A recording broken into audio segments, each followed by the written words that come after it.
का हमारे channel shortcut की में। तो हमने पिछले वीडियो में जेपीएससी पीटी, जी हाँ, जेपीएससी पीटी और मेंस की संपूर्ण सिलेबस को अपलोड कर दिया है। जिन्होंने वीडियो को नहीं देखा है वो जाकर के देख लें। तो आज हम चर्चा करने वाले हैं आप लोगों के साथ जातीय पंचायत शासन व्यवस्था के बारे में। जी हाँ, जातीय पंचायत शासन व्यवस्था। हमने अपने वीडियो में मुंडा शासन व्यवस्था, नागवंशी शासन व्यवस्था, डोकलो शहर शासन व्यवस्था, मुंडा मानकी शासन व्यवस्था और भी जो टॉपिक थे उनके बारे में पिछले वीडियो में चर्चा कर लिया है। आज मेरा लास्ट टॉपिक है ये जातीय पंचायत शासन व्यवस्था। तो आइए बिना समय गवाए जातीय पंचायत शासन व्यवस्था के बारे में चर्चा करते हैं। ठीक है, ये देखिए असुर जनजाति शासन व्यवस्था। असुर जनजाति शासन व्यवस्था जो है, असुर झारखंड की एक आदिम जनजाति है। ठीक है, असुर जो है, असुर जनजाति वो झारखंड की एक आदिम जनजाति है। हम लोग जानते हैं कि झारखंड में 32 जनजातियां निवास करते हैं। ठीक है, जो 32 जनजातियां निवास करते हैं उनमें से 8 जनजाति जो है वो आदिम जनजाति में आती है। उसी में से असुर जनजाति भी एक आदिम जनजाति है। ठीक है, और इनकी भाषा जो है वो असुरी है और इनकी भाषा को ऑस्ट्रो एशियाटिक भाषा परिवार से संबंध रखती है। इनकी भाषा क्या रखती है? ऑस्ट्रो एशियाटिक भाषा परिवार से संबंध रखती है। प्रजातीय दृष्टि से असुर जनजाति वाले को प्रोटो ऑस्ट्रेलाइड की श्रेणी में रखा गया है। ठीक है, ये देखिए। और आइए यहाँ पे गांव में पंचायत होती है जिसके प्रमुख अधिकारी होते हैं, उन्हें महतो, बेगा, पुजार, गोड़ाई कहा जाता है। ठीक है, असुर जनजाति वाले में जो गांव के पंचायत होते हैं उनके प्रमुख अधिकारी को महतो, बेगा, पुजार और गोड़ाई कहते हैं। ठीक है, और इनका मुख्य कार्य है असुर जनजाति वालों का लोहा गलाना। ठीक है, तो असुर जनजाति के लिए इतना ही। अब आइए अब हम बात करेंगे बंजारा जनजाति शासन व्यवस्था के बारे में। ठीक है, बंजारा जनजाति शासन व्यवस्था जो है एक घुमक्कर जनजाति है। ठीक है, मुख्य संकेंद्रण स्थल इनका है संथाल परगना के राजमहल और दुमका क्षेत्र है। इनका मुख्य संकेंद्रण स्थल है संथाल परगना के राजमहल और दुमका क्षेत्र। इनका सामुदायिक परिषद होता है जिसका संचालक नायक द्वारा होता है।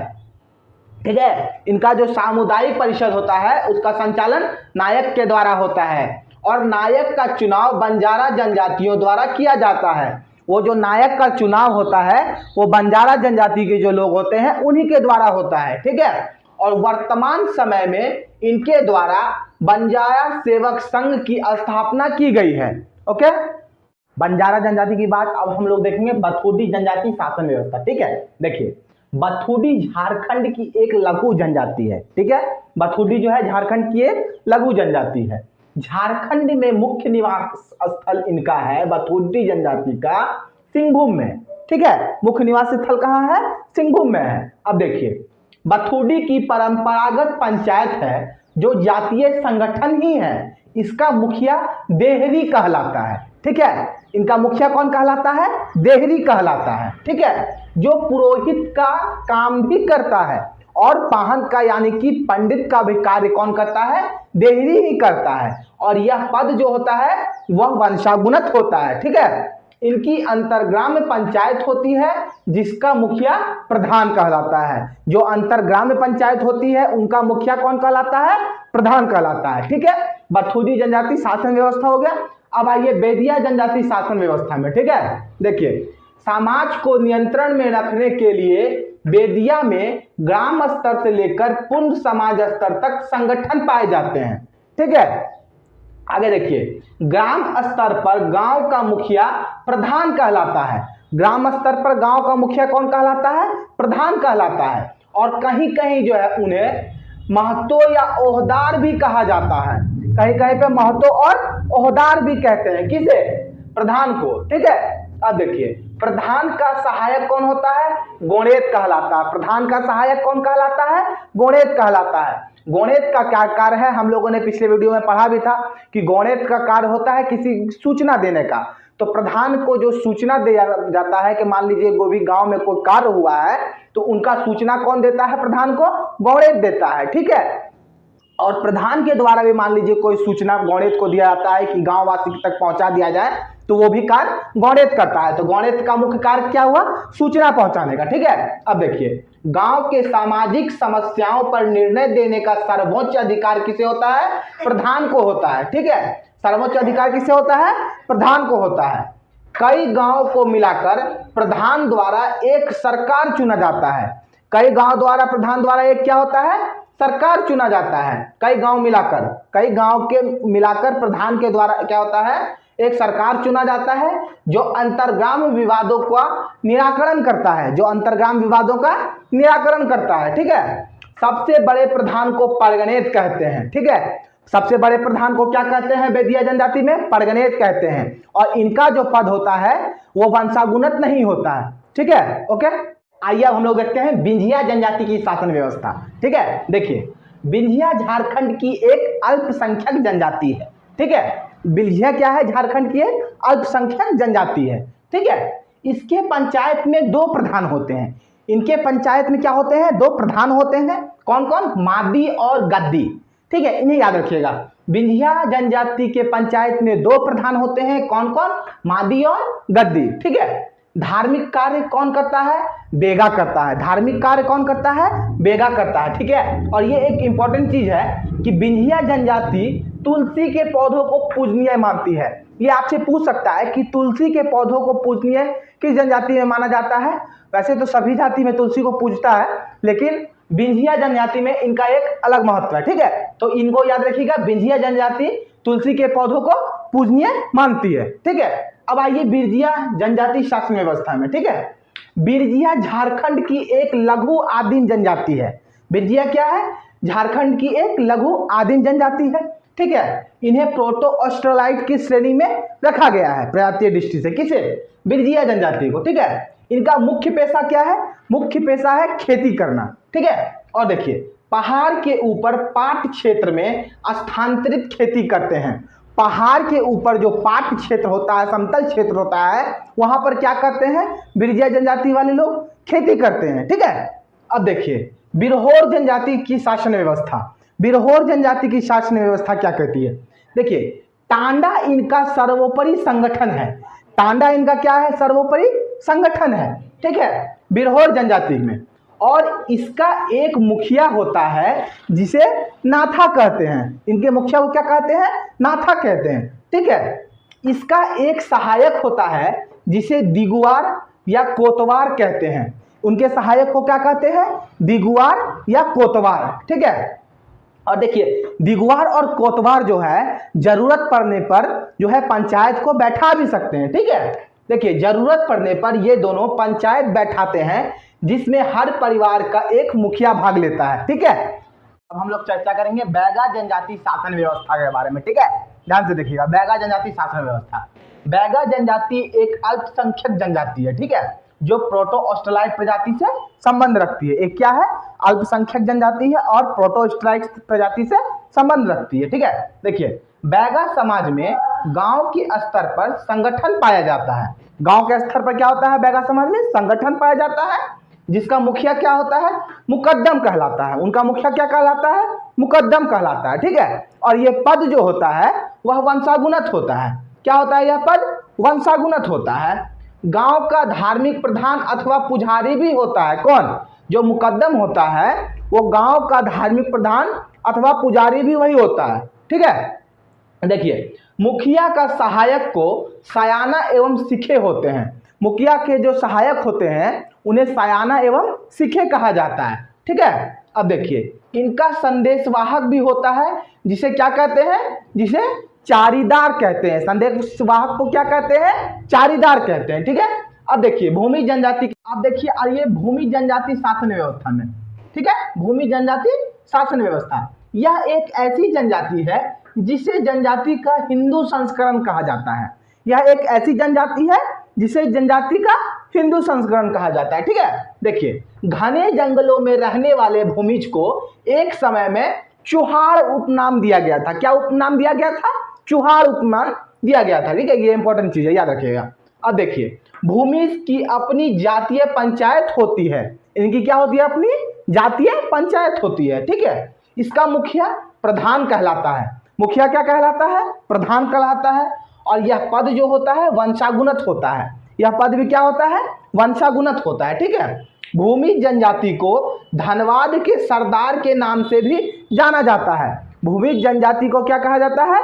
धनबाद के सरदार के नाम से भी जाना जाता है। ये इंपॉर्टेंट है, इसे याद रखिएगा। ठीक है, ओके। अब आइए अब हम लोग देखेंगे चेरो जनजाति शासन व्यवस्था के बारे में। ठीक है, देखिए चेरो जनजाति शासन व्यवस्था, इन्हें 12 हजारी एवं 13 हजारी के नाम से जाना जाता है। चेरो जनजाति शासन व्यवस्था को किस नाम से जाना जाता है? 12 हजारी और 13 हजारी। ठीक है, ये बात याद रखिएगा। और देखिए मुख्य रूप से इन्हें पलामू, गढ़वा एवं लातेहार जिले में निवास करते हैं। मुख्य रूप से कहाँ निवास करते हैं? पलामू, गढ़वा और लातेहार जिले में। ठीक है, देखिए चेरो जाति की अपनी पंचायत होती है जो गांव, अंचल, मंडल स्तर पर कार्य करती है। चेरो जनजाति की अपनी पंचायत होती है, ठीक है, जो गांव, अंचल, मंडल स्तर पर कार्य करती है। ठीक है, देखिए गांव और अंचल स्तर पर पंचायत के प्रधान को क्या कहा जाता है? मुखिया कहा जाता है। और जिला स्तर पर सभापति कहते हैं। ठीक है, जिला स्तर पर क्या कहते हैं? सभापति कहते हैं। ठीक है, अब आइए चीक बड़ाइक जनजाति शासन व्यवस्था पर। ठीक है, चीक बड़ाइक जनजाति शासन व्यवस्था जो है एक बुनकर जनजाति है। ठीक है, झारखंड की बुनकर जनजाति है। इन्हें हाथों से बने कपड़ों का जनक भी कहा जाता है। हाथों से बने कपड़ों का जनक किसे कहा जाता है? चीक बड़ाइक जनजाति को। ठीक है, देखिए इनमें जातीय शासन व्यवस्था नहीं पाई जाती है। जातीय शासन व्यवस्था नहीं पाई जाती है। ठीक है, देखिए इनमें इनके प्रत्येक गांव में 15-15 परिवार निवास स्थल होता है। ठीक है, इनके प्रत्येक गांव में क्या होते हैं? 15-15 परिवार ही निवास करते हैं, मतलब छोटा सा गांव होता है। ठीक है, अब देखिए कई गांव मिलाकर इनकी अंतर्ग्राम परिषद बनती है। कई गांव मिलाकर क्या बनती है? इनकी अंतर्ग्राम परिषद बनती है। ठीक है, जिसका अधिपति राजा कहलाता है। अधिपति क्या कहलाता है? उसका राजा कहलाता है। उसकी सहायता के लिए दीवान, पांडरे आदि होते हैं। सहायता के लिए कौन कौन होते हैं? दीवान, पांडरे और भी, मतलब जैसे गोड़ाई सब हो गया, उस तरह का होते हैं। और देखिए वर्तमान समय में अखिल भारतीय चीक बड़ाई कल्याण समिति का गठन हुआ है। वर्तमान समय में क्या हुआ है? अखिल भारतीय चीक बड़ाई कल्याण समिति का गठन हुआ है, जो चीक बड़ाई जनजाति लोगों के विकास में महत्वपूर्ण योगदान दे रही है। ओके, हम लोग बात करेंगे गोंड जनजाति शासन व्यवस्था के बारे में। ठीक है, देखिए भारत की दूसरी सबसे बड़ी जनजाति है गोंड जनजाति। जो है भारत की दूसरी सबसे बड़ी जनजाति है। पहली कौन है भारत की सबसे बड़ी जनजाति? पहली भील जनजाति है। ठीक है, याद रखिएगा टीचर इसको। और झारखंड की सबसे बड़ी जनजाति कौन है? तो झारखंड की सबसे बड़ी जनजाति संथाल जनजाति है। ठीक है, और यहाँ पर क्या है? भारत की दूसरी सबसे बड़ी जनजाति गोंड जनजाति है। ठीक है, और भील जो है वो पहली है। अच्छा, देखिए गोंड के हर गांव में गोंड जाति पंचायत होती है। इनके हर गांव में क्या होती है? जाति पंचायत होती है, जिसमें प्रत्येक परिवार का मुखिया सदस्य होता है। प्रत्येक परिवार का मुखिया क्या होता है? सदस्य होता है। ठीक है, देखिए पंचायत का मुखिया बैगा होता है, जिसे सयाना भी कहते हैं। पंचायत का मुखिया कौन होता है?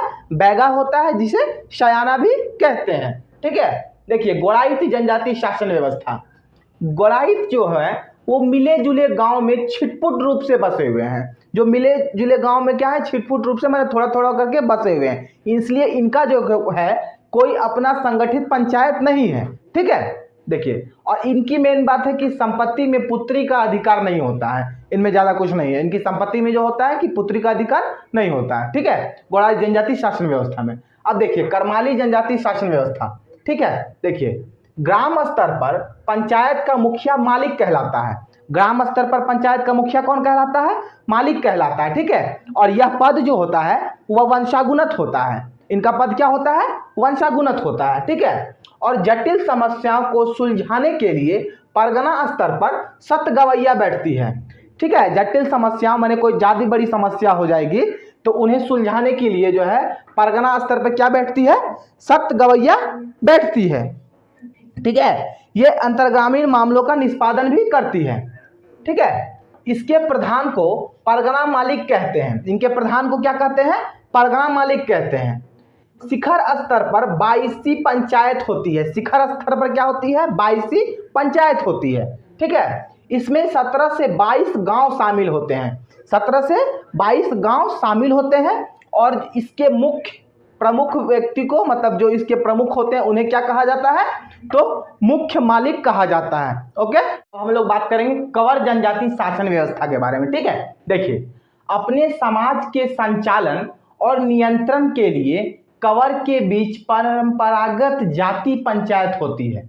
ठीक है, इनके बीच क्या होती है, परंपरागत जाति पंचायत होती है, जिसका मुखिया सयाना कहलाता है। जिसका मुखिया क्या कहलाता है, सयाना कहलाता है। ठीक है, इनका ग्राम पंचायत भी है जिसका संचालन प्रधान या पटेल करता है। इनका ग्राम पंचायत भी है जिसका संचालन कौन करता है, प्रधान या पटेल। ठीक है, और देखिए अंतरग्रामीण लोगों के विवाद को अंचल सुलझाता है।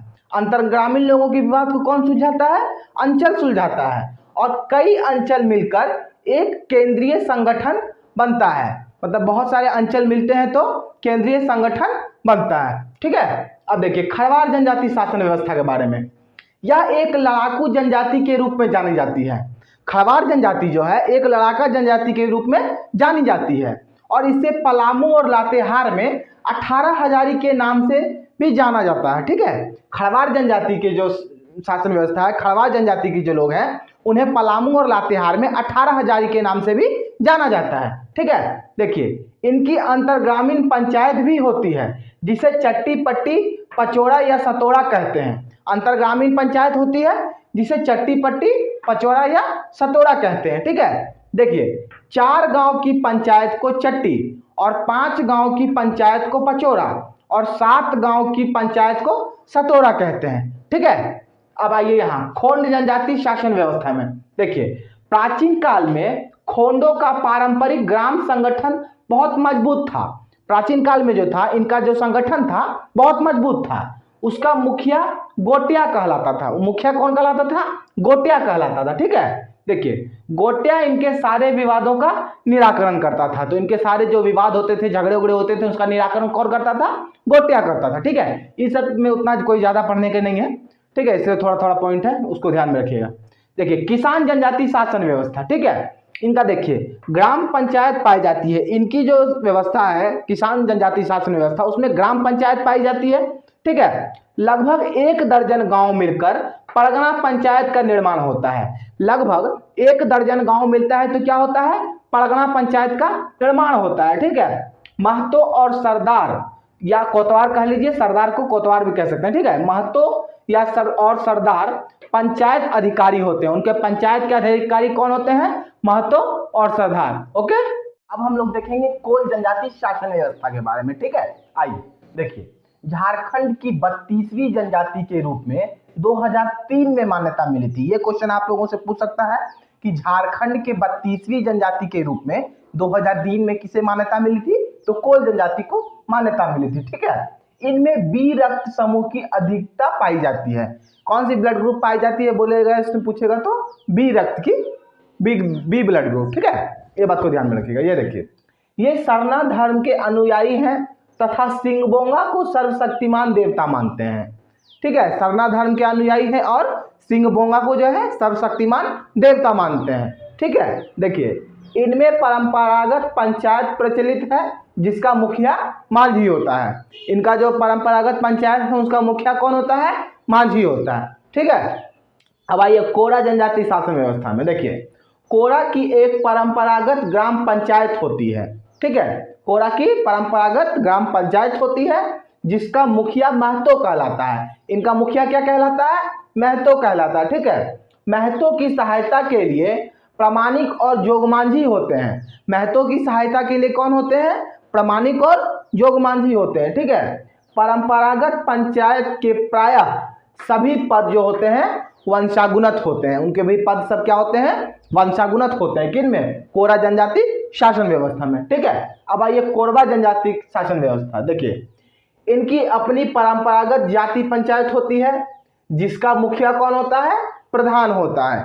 इनका मुखिया कौन होता है, प्रधान होता है। ठीक है, अंतरग्रामीण विवादों को गांव के पंचायतों के सदस्य सुलझाते हैं जिसका प्रधान बड़ा मुखिया कहलाता है। ठीक है, अंतरग्रामीण जो विवाद होता है गांव में उनको पंचायतों के सदस्य सुलझाते हैं। ठीक है, जिसका प्रधान को क्या बोला जाता है, बड़ा मुखिया कहा जाता है। ठीक है, अब देखिए लोहरा जनजाति शासन व्यवस्था, इनका क्या है? इनका पारंपरिक पेशा लोहारी करना है। ठीक है, पारंपरिक पेशा क्या है इनका? लोहारी करना। ठीक है, और देखिए धरती माँ और सिंगबोंगा इनका मुख्य देवता है। ये धरती माँ को और सिंगबोंगा को अपना मुख्य देवता मानते हैं। कौन? लोहरा जनजाति के लोग सब। ठीक है, अब देखिए महली जनजाति की शासन व्यवस्था, इनमें क्या है? महली एक शिल्पी जनजाति है जो बांस की कला में दक्ष एवं प्रवीण माने जाते हैं। महली जो है एक शिल्पी जनजाति है, माने शिल्पकार टाइप की, उनको बनाने आता है, बांस का जो है कलाकृति सब बनाते हैं। ठीक है, तो क्या कहेंगे? महली एक शिल्पी जनजाति है जो बांस की कला को दक्ष एवं प्रवीण माने जाते हैं। करेंगे माल पहाड़ी जनजाति शासन व्यवस्था के बारे में। ठीक है, देखिए माल पहाड़ियों के गांव में राजनीतिक संगठन की इकाई होती है। ठीक है, जो गांव के स्तर पर इनके सामाजिक, धार्मिक और राजनीतिक जीवन को नियंत्रित एवं संचालित करता है। ठीक है, देखिए गांव का जो मुखिया होता है वो माझी होता है, वही ग्राम पंचायत का प्रधान होता है। ठीक है, गांव का मुखिया कौन होता है? माझी होता है, और ग्राम पंचायत का प्रधान होता है। ठीक है, उसकी सहायता के लिए गोड़ाई और दीवान होते हैं। उनकी सहायता के लिए कौन होते हैं? गोड़ाई और दीवान होते हैं। ठीक है, कुछ क्षेत्रों में खासकर सालवन पहाड़ में एक और अधिकारी होता है। ठीक है, जिसे प्रमाणिक कहते हैं। सालवन पहाड़ी के इलाकों में एक और अधिकारी होता है जिसे क्या कहा जाता है? प्रमाणिक कहते हैं। वह माझी के नीचे होता है, लेकिन माझी के क्या होता है? वो नीचे होता है। ठीक है, और ये सभी पद क्या है?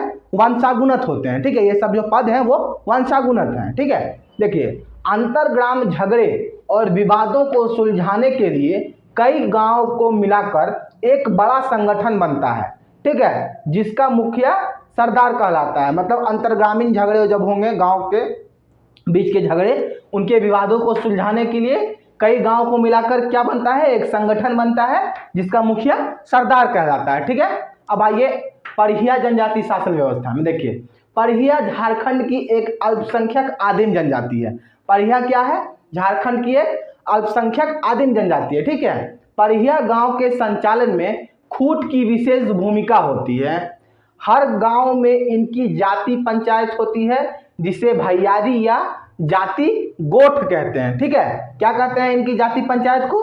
भैयारी या जाति गोठ। ठीक है, देखिए 8 से 10 गांव मिलकर अंतरग्रामीण पंचायत बनती है जिसे कारा भैयारी कहते हैं। 8 से 10 गांव मिलकर अंतरग्रामीण पंचायत बनती है जिसे कारा भैयारी कहते हैं। ठीक है, जो विभिन्न गांव के झगड़ों का निपटारा करती है। जो क्या करती है? विभिन्न गांव के झगड़ों का निपटारा करती है। ठीक है, गांव पंचायत का मुखिया महतो या प्रधान होता है। ठीक है, गांव पंचायत का जो मुखिया होता है वह महतो या प्रधान होता है। ठीक है, उसका सहायक को क्या कहते हैं?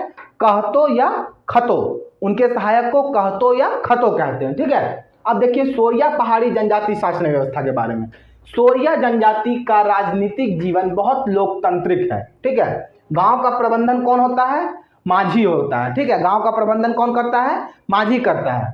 ठीक है, गांव का मुखिया एवं पुजारी भी होता है। माझी जो होता है वो गांव का मुखिया तो होता ही है और पुजारी भी वही होता है। ठीक है, माझी किसमें? सोरिया पहाड़ी जनजाति में। ठीक है, देखिए उसकी सहायता गिरी, कोतवार और गोड़ैत करते हैं। उनकी सहायता के लिए कौन होते हैं? गिरी, कोतवार और गोड़ैत। गोड़ैत को आप भंडारी भी कह सकते हैं। ठीक है, देखिए विभिन्न गांव के बीच विवादों को सुलझाने के लिए 2 तरह के अंतरग्राम संगठन होते हैं। 2 तरह के अंतरग्राम संगठन होते हैं। ठीक है, जिसमें से 15 से 20 गांव पर एक नायक होता है और 70 से 80 गांव पर एक सरदार होता है। ओके, हम लोग बात करेंगे सबर जनजाति शासन व्यवस्था के बारे में। ठीक है, ये हम लोगों का लास्ट पॉइंट है। देखिए सबरों की अपनी परंपरागत पंचायत होती है।